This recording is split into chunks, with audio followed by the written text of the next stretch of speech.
Hi மக்களே, வாங்க ஈஸியான வெஜ் குருமா செய்யலாம். ஃபஸ்ட்டு ஒரு ஜாரில் தேங்காய், பூண்டு, இஞ்சி, கடலை, பச்சை மிளகாய், சோம்பு எல்லாம் சேர்த்து ஒரு பேஸ்ட் மாதிரி அரைச்சி எடுத்துக்கோங்க.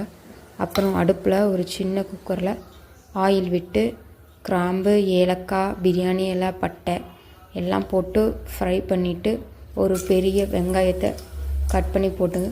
அதையும் ஃப்ரை பண்ணுங்கள். கொஞ்சம் சால்ட் சேர்த்துக்கோங்க, அப்போ தான் ஈஸியாக சீக்கிரம் வதங்கும். அதுக்கப்புறம் கொஞ்சம் புதினா இலையும் போட்டு அதையும் ஃப்ரை பண்ணுங்கள். அது ஸ்மெல்லு ரொம்ப ஃப்ளேவர்ஃபுல்லாக இருக்கும்.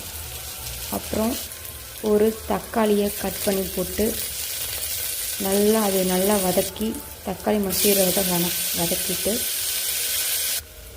அதில் கொஞ்சம் மிளகாய் பொடி, மஞ்சள், கரம் மசாலா, மல்லிப்பொடியை போட்டு நல்லா அதோடய வாசனை போகிற வரைக்கும் வதக்கிட்டு தேவையான அளவு கேரட்டு, பீன்ஸ், உருளைக்கிழங்கெல்லாம் போட்டு அதை நல்லா அது வாசம் போகிற வரைக்கும் வதக்கிட்டு நம்ம அரைச்சிட்டு இருந்த பேஸ்ட் அதில் ஊற்றி